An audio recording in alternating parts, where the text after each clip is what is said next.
Welcome to Round Hill Radio. Through our conversations, we discover the holy and the ordinary, find moments of grace and peace, and redefine what we're talking about when we talk about faith. So welcome indeed to Round Hill Radio and a special episode because we have a wonderful guest with us today. Her name is Sarah Porter. She has a fantastic job title. It is Director of Innovative Philanthropy. So Sarah, welcome to Round Hill Radio. Thank you so much. I'm really happy to be here.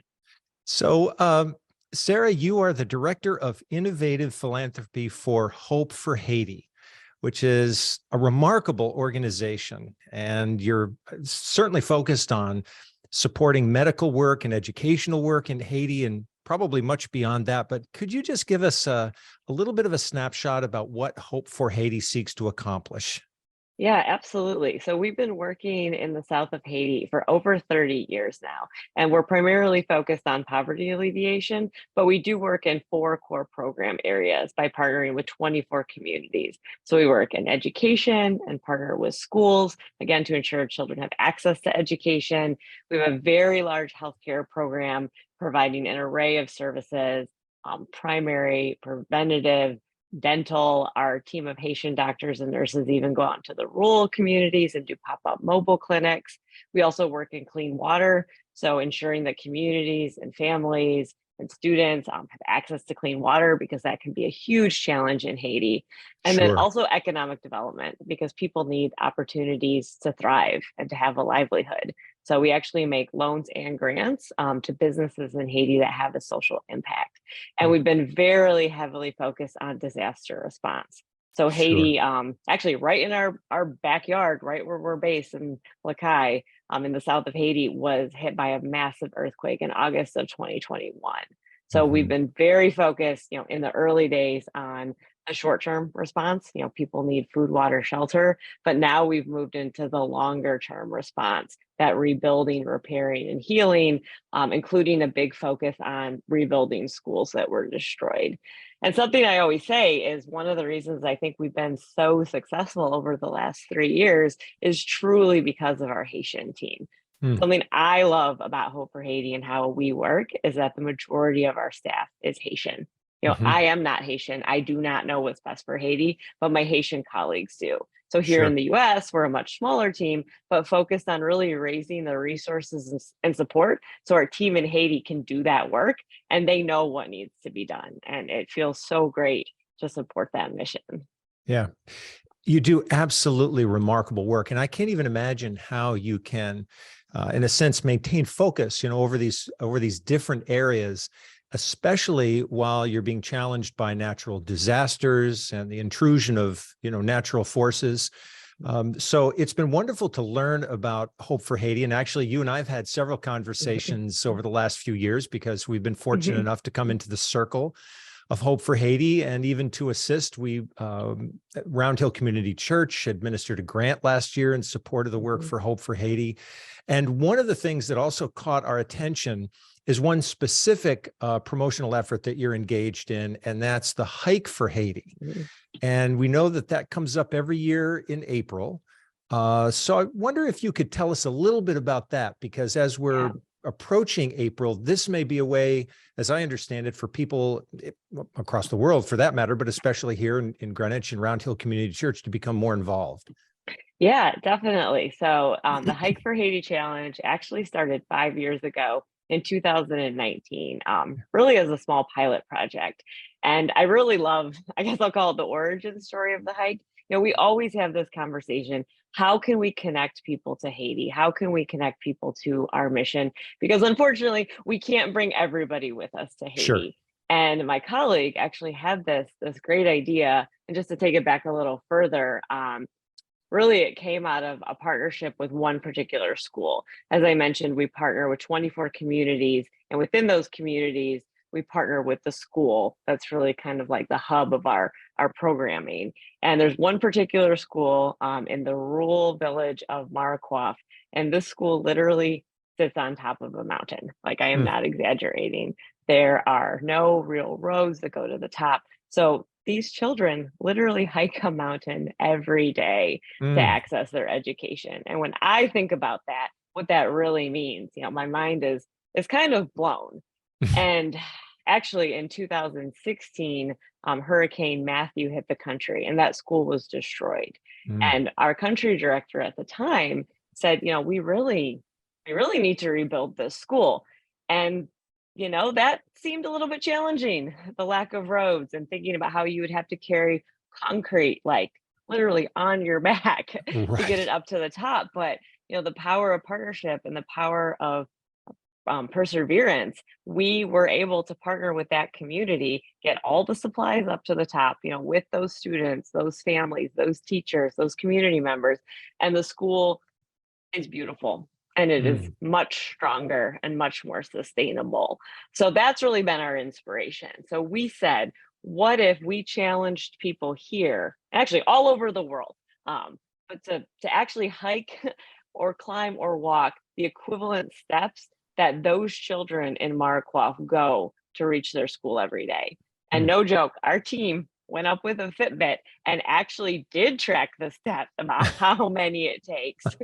And it works out to be about 10.5 miles or 200 flights of stairs. So Oh we my said, you know gosh. what?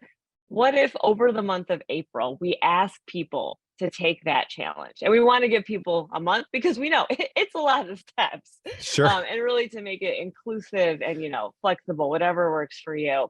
And the community has really stepped up. I mean, it's been incredible to see the hike grow over the years. Mm. So originally it was to support specifically that school in Haiti. Hmm. We have a back to school fund for our 24 schools to ensure that kids have what they need to start the school year off right.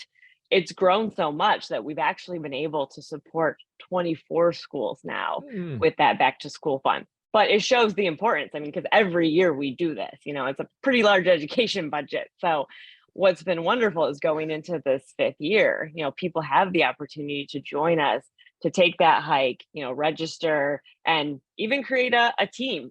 Some Hmm. people choose to do it on their own, but some people choose to do it as a group. And I just find it to be such a bright spot, such an inspiring moment that we all can share in.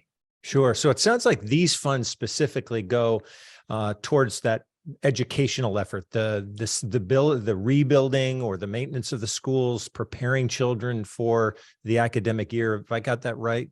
Is that So education and healthcare, and again, supporting our long-term response work, because, when the earthquake hit in 2021, you can imagine that really all the needs across our program areas turned up. So we're yeah? really, challenging the community to join us this year because, there is still a lot to be done. Hmm. And we've seen some amazing impact, but we're not stopping. And again, I think that's part of our strength is we're not going anywhere.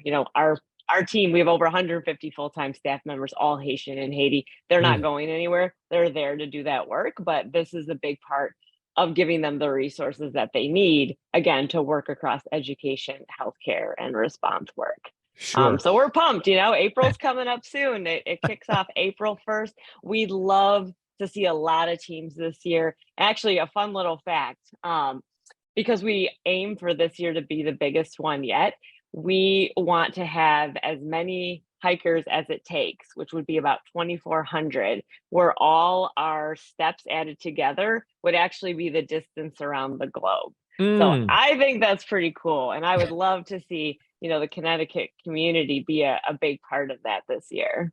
Yeah, what a great vision. Mm. So there's plenty of information on the Hope for Haiti website. Is that Yep. right? Is there also a Yes. dedicated website for this? Just tell us a little bit about how to get connected. Sure. So if you go to hopeforhaiti.com, Hmm. you will easily find the Hike for Haiti Challenge. I'm pretty sure it's on the homepage right now. Okay. And then, yes, once you click on that, that will take you to the campaign where you can register from there. Of course, Terrific. reach out to us if you have any issues, but you have the option to register as an individual. It's a $30 registration fee. Again, Okay. that directly goes to the impact that I was mentioning. We want to keep this inclusive, though. So we also give people the option if they would like to fundraise that amount instead of paying, that day. That's absolutely an option. Or you can choose create or join a team. So Got it. people can choose, like we have, churches, Yep. different schools, different companies who are putting together a team. And then people are, hiking and fundraising and just supporting some really amazing work throughout the month of April. Sarah, can you tell us how much you raised last year?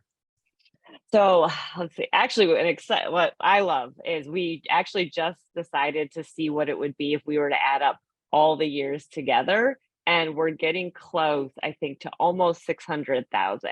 Oh, And our fantastic. biggest year, I think we raised close to 365,000. And it Wow. started again, our first year, we raised $10,000, and we were blown away by that. I Mm, remember talking with my colleague, proof of concept. We were like, hey, this is great, this is going to really support, Mara Coif and that back to school, part of that back to school fund. And then it grew over the years. And we were like, okay, you know what? People want to come together for something bigger than themselves. And that to right. me has Right. just said so much, Yeah. about who we share the planet with, like really, we've met some really amazing people. And again, to just, hike for impact, hike to make a difference. Yep. I love it. So I think one of the things I want to make sure to say here is I'm 100% certain that Hope for Haiti has the right person in the position of Director of Innovative Philanthropy. So shout out to you, Sarah. Thank Really you. thank you for all the great work that you've done. Also want to share with you that Round Hill Community Church will have a team this year. So Great. we have offered, in support in the past. Some individuals have joined in the effort. But this year we'll have a team. So there'll be information on our website, roundhillcommunitychurch.org, and we'll be linked up with you in that way. So we're really excited about that. And, one of the things that strikes me, I mean, you are clearly so excited about your work. You're enthused about it. And you use the word impact. Is that what makes you so excited about what you do, that you're aiming for impact and that you're seeing that actually happen? Yes, and I think that's a great way to put it because, we know how Haiti is portrayed, especially in the news. It's poverty, corruption, natural disaster. There's a period after that, end of story. Yeah, But series we of know, tragedies. yes, exactly. But we know that is not Haiti's story. That is not all of Haiti's story. There's so much more. And I think through these initiatives, we can really shine a light on that. Mm-hmm. And for me, when you think of, yes, of course, like Haiti as a whole, like, yes, there are some real challenges. Mm-hmm. But when I hear from our team, one of our Haitian doctors about what they did that day, or a patient telling their story about how their life is different, or a child who was, able to access school that might not have been able to before, is now going on to college. That is real impact right there, because Sure. that person's life has been changed. And again, we don't tend to see that. That's not the narrative. So for us, as much as we can reframe the narrative and reshape the narrative, and again, I think there's something like the Hike for Haiti challenge, we have a lot of power to do that, because I know our team is making a difference. So anything that I can do to support them, it just, it makes me excited. It feels really good. And we truly value this partnership with Round Hill Community Church. You all have been such amazing collaborators. So I also just want to say a big thank you. Oh, you're welcome. Well, I think one sort of final comment I would make is that I personally love the way that you shine a light on the people of Haiti and help us to be aware of their incredible resilience and capacity, and all the wonderful staff members you have working there. It's just such a tremendous signal to me that, you're also working in such deep collaboration with all of those individuals. And we think the world of what you are doing and the organization and all those who are working in collaboration with you. So, Sarah, thank you so much for being a guest on Round Hill Radio. We look forward to being a team and helping you out this year and the organization out. And we wish you many blessings for the future. Thank you so much. I am excited. I can't wait to do this again with all of you. It's going to be amazing. Fantastic. Thank you again, Sarah. Thank you. Thanks for listening. Round Hill Radio is brought to you by the friends and members of Round Hill Community Church. For more information, please visit roundhillradio.org.